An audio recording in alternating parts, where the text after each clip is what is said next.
जरा एक पल के लिए कल्पना कीजिए, बिना किसी माइक्रोस्कोप के, बिना किसी बड़े लार्ज हैड्रॉन कोलाइडर के, और बिना किसी सुपर कंप्यूटर के। जो कि आज के समय में नामुमकिन सा लगता है। बिल्कुल, मतलब इन सब मॉडर्न उपकरणों के बिना क्वांटम मैकेनिक्स और थर्मोडायनामिक्स के सबसे जटिल सिद्धांतों को समझाना हो, ये तो सच में असंभव लगता है ना। हाँ, लेकिन क्या ये बात हैरान नहीं करती कि हजारों साल पहले गहरे ध्यान में बैठे हमारे भारतीय ऋषियों ने ठीक यही काम किया था? हाँ, और वो भी इतनी सटीकता के साथ। बिल्कुल, मतलब उन्होंने इस पूरे अनंत ब्रह्मांड की रचना को केवल 2 मूल शब्दों में पूरी तरह से डिकोड कर दिया था। देखिए, अगर हम इतिहास को देखें तो ये मानव सभ्यता की सबसे बड़ी बौद्धिक उपलब्धियों में से एक है।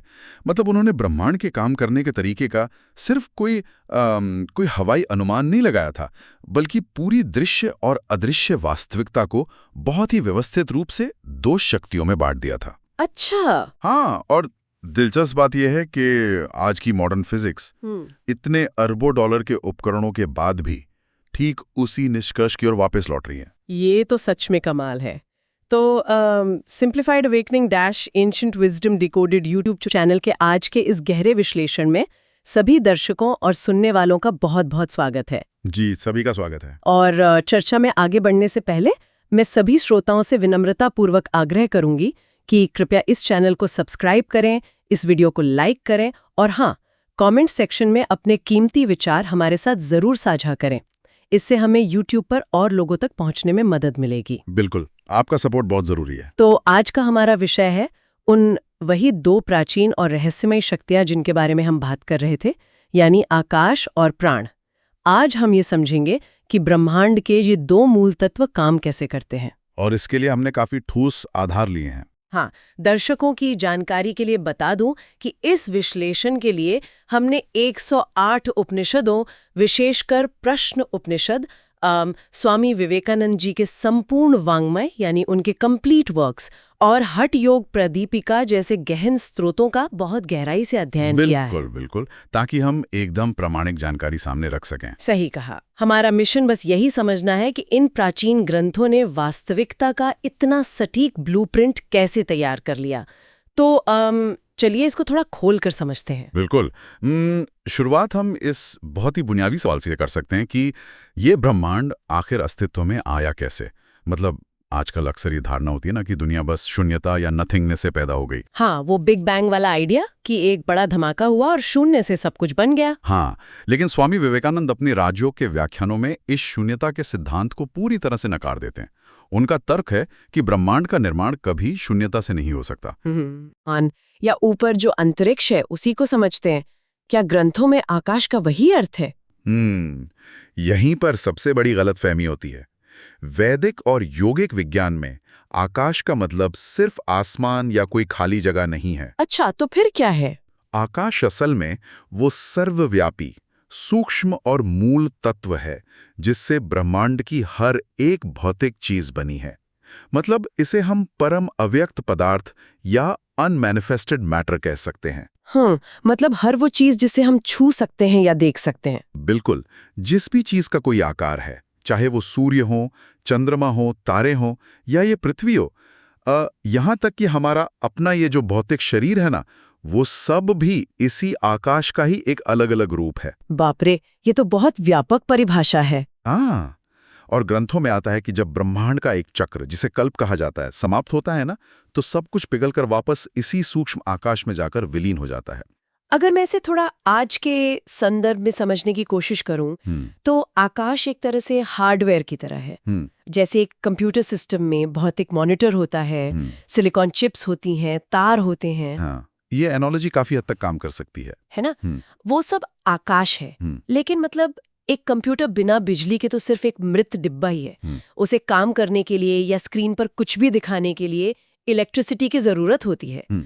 तो क्या प्राण वही बिजली है जो इस आकाश रूपी हार्डवेयर को चलाती है? ये हार्डवेयर और इलेक्ट्रिसिटी वाली एनालॉजी सच में बहुत सटीक है। स्वामी जी ने स्रोतों में जो बर्फ और पानी का उदाहरण दिया है, ये उसके साथ भी बहुत अच्छे से मेल खाती है। वो बर्फ वाला उदाहरण क्या है? कल्पना कीजिए कि आकाश एक अथाह पानी के समुद्र की तरह है। और ब्रह्मांड की बाकी सारे ठोस चीजें उस पानी में तैरते हुए बर्फ के टुकड़ों की तरह हैं। तो प्राण वो शक्ति है जो उस पानी को बर्फ में बदल देती है। अरे वाह, ये बहुत सुंदर है। हाँ, प्राणी वह अनंत ब्रह्मांडीय बिजली है जो इस आकाश के भीतर लगातार दौड़ रही है। और यहाँ जो सबसे हैरत अंगेज बात है वो ये है कि प्रकृति में हम जितनी भी शक्तियों को देखते हैं, मतलब जैसे ग्रेविटी वगैरह, बिल्कुल, चाहे वो गुरुत्वाकर्षण हो, चुंबकत्व या मैग्नेटिज्म हो, गतिज ऊर्जा हो, हमारे नर्वस सिस्टम में भीतर दौड़ने वाले पल्स हों, या यहाँ तक कि हमारे मस्तिष्क में उठने वाले जो विचार हैं, विचार भी, जी हाँ, विचार भी, ये सब इसी एक प्राण के ही अलग अलग स्वरूप हैं। प्राण ही वह मुख्य शक्ति है जो उस शांत आकाश को आकार देकर एक इतने जटिल ब्रह्मांड में बदल देती है। जब मैं स्रोतों का अध्ययन कर रही थी ना, तो एक बहुत ही विशिष्ट शब्द मेरे सामने आया था। ऋग्वेद का एक शब्द है अनिद्वातम। हाँ, अनिद्वातम। ऋग्वेद में सृष्टि के निर्माण से पहले की अवस्था को समझाने के लिए इसका इस्तेमाल हुआ है। मैं जानना चाहती थी कि ये भौतिक रूप से आखिर किस अवस्था को दर्शाता है। देखिए, संस्कृत में आनिदवातम का शाब्दिक अर्थ होता है बिना कंपन के अस्तित्व में होना, या कह लें बिना सांस के जीवित रहना। बिना सांस के जीवित रहना, ये तो थोड़ा विरोधाभासी लगता है। सुनने में लगता है, लेकिन ये वो अवस्था है जब सृष्टि की शुरुआत हुई ही नहीं है। उस समय आकाश मौजूद तो होता है, लेकिन प्राण उसके भीतर बिल्कुल शांत, एकदम सुप्त अवस्था में रहता है। वहां कोई गति या ऊर्जा नहीं होती, मतलब एकदम ठहरा हुआ। बिल्कुल, यह एक पूर्ण संतुलन की स्थिति है। फिर जब एक नया ब्रह्मांडीय चक्र शुरू होने वाला होता है तो उस सुप्त प्राण में एक हल्का सा कंपन, एक वाइब्रेशन पैदा होता है। वो कंपन आकाश से टकराता है और उसी टकराव से ब्रह्मांड का विस्तार शुरू होता है। अगर मैं गलत नहीं हूं तो विज्ञान भी तो यही कहता है ना? 100%। ये विज्ञान के थर्मोडायनामिक्स के पहले नियम का बिल्कुल सटीक वर्णन है। मतलब ऊर्जा को न तो बनाया जा सकता है और न ही नष्ट किया जा सकता है। इसे केवल एक रूप से दूसरे रूप में बदला जा सकता है। उपनिषद भी तो यही कह रहे हैं। ये तो सच में चौंकाने वाला है कि ऊर्जा के इस संरक्षण नियम को सदियों पहले इतने स्पष्ट रूप से समझा दिया गया था।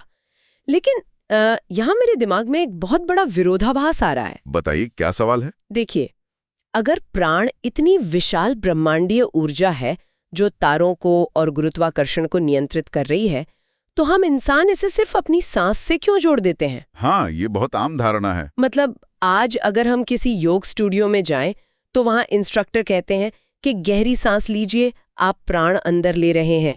क्या हम इतने विशाल कॉस्मिक कंसेप्ट को सिर्फ फेफड़ों की एक बायोलॉजिकल प्रक्रिया तक सीमित नहीं कर रहे हैं? ये सवाल तो आना ही था। क्योंकि वैज्ञानिक नजरिए से देखें तो सांस लेने से हम सिर्फ अपने खून में ऑक्सीजन का स्तर बढ़ा रहे हैं, राइट? क्या स्वामी विवेकानंद ये कहना चाहते हैं कि इस ऑक्सीजन के आदान प्रदान के नीचे भी कोई और सूक्ष्म तंत्र काम कर रहा है? आपका ये सवाल प्राणायाम की पूरी समझ की एकदम नींव है, और यहीं पर ज्यादातर लोग बुनियादी गलती कर बैठते हैं। सीधा जवाब दूं तो सांस प्राण नहीं है। सांस प्राण नहीं है? बिल्कुल नहीं। सांस लेना और छोड़ना केवल प्राण का सबसे बाहरी, सबसे स्थूल या भौतिक रूप है। इसे ऐसे समझें कि जब दीवार घड़ी की सुइयां घूमती हैं तो क्या हमें अंदर का स्प्रिंग दिखाई देता है? नहीं, हमें तो बस सुइयां दिखती हैं। बस, सांस केवल घड़ी की सुइयां हैं और प्राण वो अदृश्य स्प्रिंग है जो उन सुइयों को घुमा रहा है। प्राचीन योगियों ने ये बात बहुत पहले महसूस कर ली थी कि हम उस अदृश्य ब्रह्मांडीय ऊर्जा को सीधे अपने हाथों से पकड़ नहीं सकते, क्योंकि वो बहुत सूक्ष्म है। हाँ, इसलिए हमें उस प्राण द्वारा शरीर में पैदा की गई सबसे स्पष्ट और दृश्यमान गति को पकड़ना होगा। और हमारे शरीर में सबसे स्पष्ट गति क्या है? वो है हमारे फेफड़ों का लगातार चलना, हमारी सांस। अच्छा, स्वामी विवेकानंद जी ने इस पूरी प्रक्रिया को समझाने के लिए एक बहुत ही शानदार कहानी का जिक्र किया था। मुझे याद आ रहा है कि ये एक मंत्री की कहानी है जिसे एक राजा ने एक ऊंची मीनार में कैद कर दिया था। हाँ, बहुत ही मशहूर एनालॉजी है वो। हाँ, तो उसकी मदद के लिए उसकी पत्नी आती है। वो एक भंवरे के सींग पर थोड़ा सा शहद लगाती है और उसके पैर में एक रेशम का धागा बांधकर उसे मीनार की दीवार पर छोड़ देती है। भंवरा शहद की लालच में ऊपर चढ़ता है, फिर रेशम के धागे से मंत्री एक मोटा धागा खींचता है, फिर एक रस्सी, और अंत में आजाद हो जाता है। वो कहानी हमारी सांस और प्राण के इस पूरे विज्ञान पर कैसे लागू होती है? देखिए, अगर हम इसको बड़े नजरिए से देखें तो वो कहानी केवल एक कथा नहीं है। वो असल में मानव शरीर की पूरी एनाटॉमी और हमारी ऊर्जा प्रणाली का एक पूरा नक्शा है। वो कैसे? इस एनालॉजी में वो ऊंची मीनार हमारा अपना भौतिक शरीर है और हमारी जो शुद्ध चेतना है वो उस मीनार में कैद मंत्री की तरह है। अब हम उस प्राण रूपी मजबूत रस्सी तक पहुंचना चाहते हैं ताकि खुद को इस कैद से आजाद कर सकें। लेकिन जाहिर है हम सीधे उस भारी रस्सी तक तो पहुंच नहीं सकते, इसलिए हमें शुरुआत उस सबसे पतले रेशम के धागे से करनी पड़ती है। और वो रेशम का धागा हमारी सांस है? बिल्कुल। तो मतलब जब हम सचेत होकर अपनी सांस को नियंत्रित करना शुरू करते हैं प्राणायाम में, तो हम असल में उस रेशम के धागे को खींच रहे होते हैं। एकदम सही पकड़ा आपने। लेकिन उसके बाद जो मोटा धागा आता है वो शरीर में क्या है? मतलब सांस पकड़ने से शरीर के भीतर ऐसा क्या बदलाव आ जाता है? सांस रूपी रेशम का धागा खींचने पर जो मोटा धागा हाथ में आता है ना, वो हमारे शरीर का तंत्रिका तंत्र या नर्वस सिस्टम है, जिसे ग्रंथों में नाड़ियां कहा गया है। अच्छा, नर्वस सिस्टम। हाँ, होता क्या है कि जब सांस एक खास रिदम या लय में ली जाती है तो शरीर के भीतर बेतरतीब ढंग से दौड़ रहे जो नर्व इम्पल्सेस हैं वो एकदम शांत और एक सुर में होने लगते हैं। एक अलाइनमेंट आ जाता है। जी, और जब आप इन नर्व करंट्स को पूरी तरह से नियंत्रित कर लेते हैं, जो कि उस कहानी में सुतली या मोटा धागा है, तो आपका अपने मन और विचारों पर सीधा नियंत्रण स्थापित हो जाता है। वाओ। और एक बार जब मन पूरी तरह से आपके अधीन हो जाता है, तब आप अंततः उस सबसे मजबूत रस्सी यानी प्राण को अपने हाथों में पकड़ लेते हैं। उस स्तर पर पहुंचने के बाद आप सिर्फ ऑक्सीजन नहीं ले रहे होते हैं, बल्कि आप अपने अस्तित्व की मूल ऊर्जा को खुद निर्देशित कर रहे होते हैं। मतलब? प्राणायाम सिर्फ फेफड़ों की कोई कसरत नहीं है, बल्कि ये तो भौतिक से सूक्ष्म की ओर जाने का एक पूरा रिवर्स इंजीनियरिंग प्रोसेस है। हाँ, बिल्कुल, यही शब्द सही रहेगा, रिवर्स इंजीनियरिंग। तो अब मान लेते हैं कि हमने वो मजबूत रस्सी पकड़ ली है, हमने प्राण तक पहुंच बना ली है। लेकिन जब हम प्रश्न उपनिषद का अध्ययन करते हैं तो ऐसा लगता है कि प्राण शरीर के अंदर कोई एक अंधी ऊर्जा का गोला नहीं है जो बस बेतरतीब घूम रहा है। जी नहीं, वो बहुत व्यवस्थित है। हाँ, ऐसा लगता है कि इसने शरीर के भीतर एक बहुत ही जटिल और व्यवस्थित प्रशासन कायम किया हुआ है। इसने खुद को 5 हिस्सों में बांट लिया है ना, जिन्हें हम 5 उपप्राण कहते हैं। जी हाँ। सोचिए, प्राचीन योगियों ने बिना किसी MRI मशीन या किसी आधुनिक स्कैन के सिर्फ अपने गहरे अनुभव और ध्यान के बल पर इस ऊर्जा के बंटवारे का पूरा नक्शा तैयार कर दिया था। ये तो सच में कमाल की बात है ना? उन्होंने देखा कि मुख्य प्राण शरीर को सुचारू रूप से चलाने के लिए 5 विशिष्ट रूपों में काम करता है। प्राण, अपान, व्यान, समान और उदान। इनमें से हर एक का अपना एक तय क्षेत्र है और एक तय काम है। यहाँ पर बात सच में बहुत दिलचस्प हो जाती है, क्योंकि प्रश्न उपनिषद इसे समझाने के लिए एक राजा की एनोलॉजी का उपयोग करता है। जैसे एक राजा अपने राज्य को चलाने के लिए अलग अलग गांवों में अलग अलग अधिकारियों को नियुक्त करता है ना। बिल्कुल, वही उदाहरण दिया गया है। हाँ, तो ग्रंथों में बताया है कि अपान वो अधिकारी है जो नीचे की ओर काम करता है और मल मूत्र बाहर निकालता है। व्यान पूरे शरीर में रक्त संचार देखता है। लेकिन मुझे इसके पीछे का मैकेनिज्म समझना है। जी, पूछिए। उदाहरण के लिए समान प्राण को पाचन का अधिकारी बताया गया है, लेकिन आधुनिक विज्ञान तो कहता है कि पाचन पेट में मौजूद एसिड और एंजाइम्स का काम है। तो क्या समान प्राण केवल उस एसिड का ही दूसरा नाम है? ये बहुत ही महत्वपूर्ण अंतर है जिसे समझना जरूरी है। देखिए, आधुनिक विज्ञान पाचन को केवल एक रासायनिक या केमिकल प्रक्रिया के रूप में देखता है, जहां पेट के एसिड भोजन को गला देते हैं। हाँ, साइंस तो यही कहता है। लेकिन यौगिक विज्ञान एक कदम पीछे जाकर ये पूछता है कि भाई उस रासायनिक प्रक्रिया को ऊर्जा कौन दे रहा है? अच्छा, उसके पीछे का फोर्स। जी, नाभि के क्षेत्र में काम करने वाला समान प्राण एक प्रकार की ऊर्जावान भट्टी या एनर्जेटिक फर्नेस है। पेट में एसिड तो हो सकता है, लेकिन अगर आपका समान प्राण कमजोर है तो शरीर उस भोजन से जीवन शक्ति या वाइटैलिटी को खींच ही नहीं पाएगा। ओहो, मतलब एसिड होने के बाद भी पोषण नहीं मिलेगा? बिल्कुल। समान प्राणी वो विशिष्ट फ्रीक्वेंसी है जो भौतिक भोजन को सूक्ष्म ऊर्जा में बदलती है। जिसे फिर व्यान प्राण पूरे शरीर में संचारित करता है। बिना समान प्राण के काम किए शरीर एसिड से भरा होने के बावजूद कुपोषण का शिकार हो सकता है। ये नजरिया तो मानव शरीर को देखने का पूरा तरीका ही बदल देता है। मतलब हम सिर्फ केमिकल्स का पुतला नहीं है। लेकिन इन 5 अधिकारियों में जो मुझे सबसे ज्यादा रहस्यमय लगता है वो है उदान। उदान? हाँ, ये बहुत ही गहरा विषय है। स्रोतों के अनुसार ये गले से लेकर सिर तक काम करता है और इसका मुख्य काम मृत्यु के समय होता है या फिर गहरी ध्यान अवस्था में। ये थोड़ा डरावना भी लगता है और रहस्यमयी भी। ये कैसे काम करता है? उदान प्राण को हम चेतना की कैरियर वेव या संवाहक कह सकते हैं। देखिए, जीवन भर हम जो भी सोचते हैं, जो भी कर्म करते हैं, वे सब हमारे सूक्ष्म मन में डेटा की तरह स्टोर होते रहते हैं। जैसे किसी हार्ड ड्राइव में डेटा सेव होता है। बिल्कुल वैसे ही। जब शरीर बूढ़ा हो जाता है या जीवन का समय पूरा हो जाता है, तब बाकी 4 प्राण यानी प्राण, अपान, व्यान और समान काम करना बंद कर देते हैं और वो अपनी सारी ऊर्जा समेटकर उदान प्राण में विलीन हो जाते हैं। अच्छा, सब एक जगह इकट्ठे हो जाते हैं? हाँ, तब उदान प्राण जीवन भर के उस पूरे कर्म और चेतना के डेटाबेस को उठाता है और शरीर से बाहर ले जाता है। उदान ही तय करता है कि चेतना की अगली यात्रा क्या होगी। रुकिए, अगर उदान प्राण हमारे कर्मों के डेटा के आधार पर हमारी चेतना को भौतिक रूप से एक जगह से दूसरी जगह ले जाता है, तो इसका एक बहुत गहरा अर्थ निकलता है। वो क्या? इसका मतलब है कि हमारे कर्म आसमान में बैठे किसी देवता की किताब में नहीं लिखे जा रहे हैं।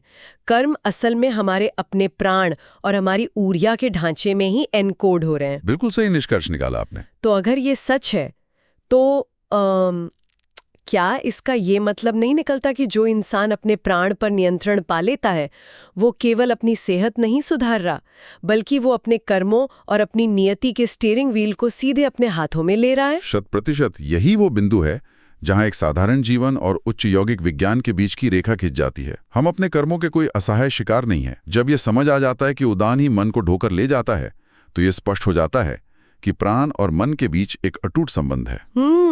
बहुत गहरा कनेक्शन है। हाँ, और यहीं से हठ योग की वास्तविक उत्पत्ति होती है। हाँ, अगर उदान मन को ढो रहा है तो प्राण और मन आपस में जुड़े हुए हैं।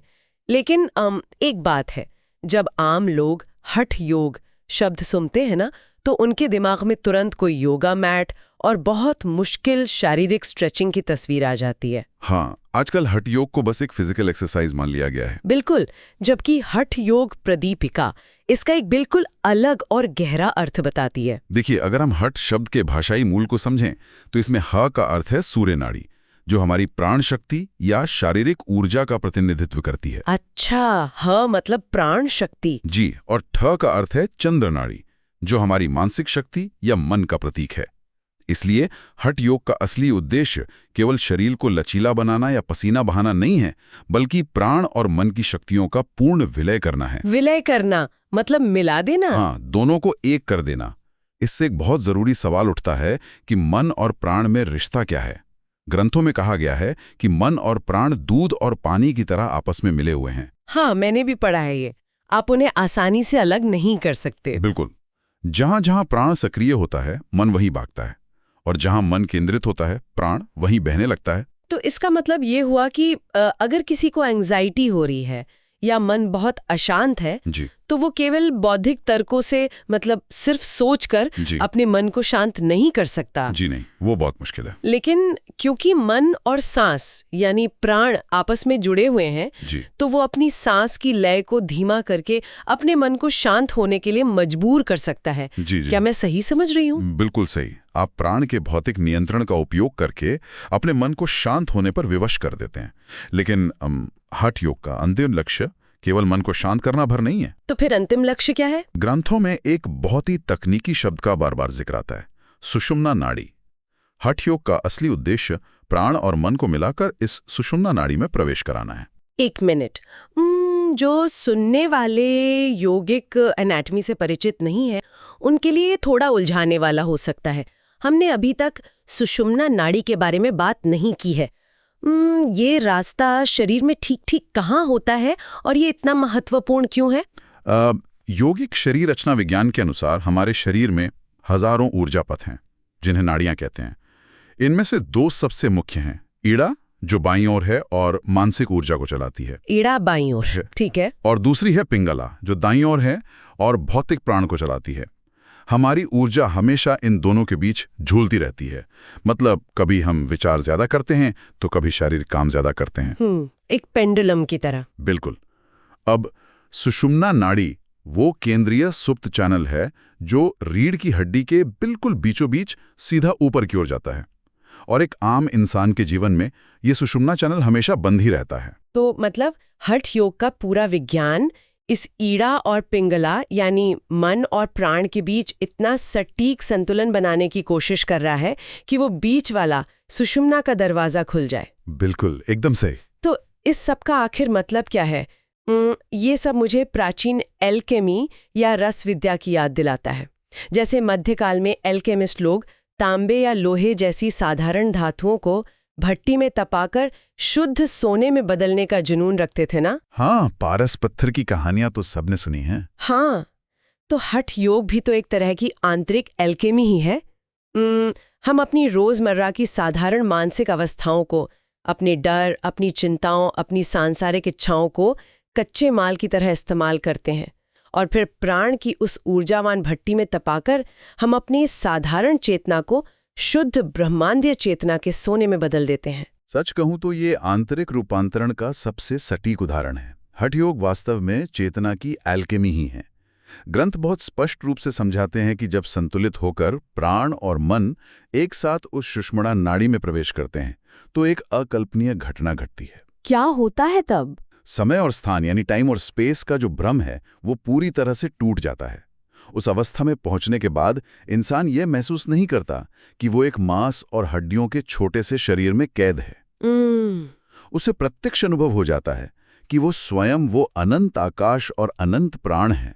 जो विशाल ब्रह्मांड बाहर है वही सूक्ष्म रूप में उसके भीतर भी मौजूद है, यथा पिंडे तथा ब्रह्मांडे। वाह!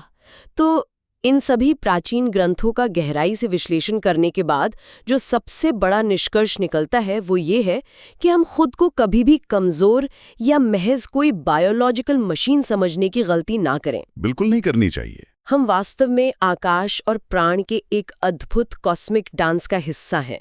जो ऊर्जा बाहर बड़ी बड़ी आकाश गंगाओं को घुमा रही है, वही ऊर्जा हमारे नर्वस सिस्टम में दौड़ रही है। अपनी सांस पर सचेत नियंत्रण पाना उस ब्रह्मांडीय ऊर्जा के साथ एक लय में आने का बस पहला कदम है। और श्रोताओं को यह समझना होगा कि ये केवल कोई दार्शनिक विचार या फिलॉसफी नहीं है, बल्कि एक अत्यंत सशक्त और व्यावहारिक विज्ञान है। यह हमें यह अधिकार देता है कि हम अपनी वास्तविकता के केवल चुपचाप देखने वाले दर्शक न रहें, बल्कि उसके निर्माता बने। बिल्कुल। तो आज के इस गहरे विश्लेषण को समाप्त करने से पहले हम स्रोतों से निकला एक ऐसा विचार छोड़ना चाहेंगे जो सचमुच हर सुनने वाले को सोचने पर मजबूर कर दे। स्वामी विवेकानंद ने एक बहुत ही गहरी बात कही थी। जी, विचारों को लेकर? हाँ, उन्होंने कहा था कि इंसान का जो विचार है, थॉट, वो भी प्राण का ही एक सूक्ष्म रूप है। और दूसरी ओर विज्ञान ये मानता है कि गुरुत्वाकर्षण या ग्रेविटी भी उसी मूल ऊर्जा यानी प्राण का ही एक रूप है। कुल अगर हमारे गहरे विचार और गुरुत्वाकर्षण बल ये दोनों एक ही मूल ऊर्जा यानी प्राण के बने हैं, तो क्या इसका ये मतलब नहीं निकलता कि हमारे अत्यंत एकाग्र और गहरे विचारों में सचमुच भौतिक दुनिया की चीजों को अपनी ओर खींचने की एक गुरुत्वाकर्षण शक्ति होती है? ये सोचने वाली बात है ना? अगर हम अपने प्राण को पूरी तरह से साध लें, तो क्या हमारे विचार सिर्फ हमारे दिमाग की कल्पनाएं भर रह जाएंगे, या वे सचमुच वास्तविकता को एक चुंबक की तरह अपनी ओर खींचने वाले भौतिक बल बन जाएंगे? ये निश्चित रूप से भौतिकी और दर्शन के बिल्कुल बीचों बीच का सवाल है, और श्रोताओं को इस पर गहराई से विचार करना चाहिए। एकदम। तो अगली बार जब आप एक गहरी और शांत सांस लें, तो ये याद रखना जरूरी है कि वो केवल हवा नहीं है जो फेफड़ों में जा रही है। उस एक सांस के जरिए इस पूरे ब्रह्मांड की अदृश्य डोर को छुआ जा रहा है। बिल्कुल सही बात। तो इस रहस्य पर विचार करते रहिए, ज्ञान की इस गहराई में उतरते रहिए, और जाने से पहले एक बार फिर simplified awakening ancient wisdom decoded के सभी दर्शकों से गुजारिश है कि चैनल को सब्सक्राइब करें, वीडियो लाइक करें और कमेंट करें। ऐसे ही एक और गहरे विश्लेषण में फिर मुलाकात होगी।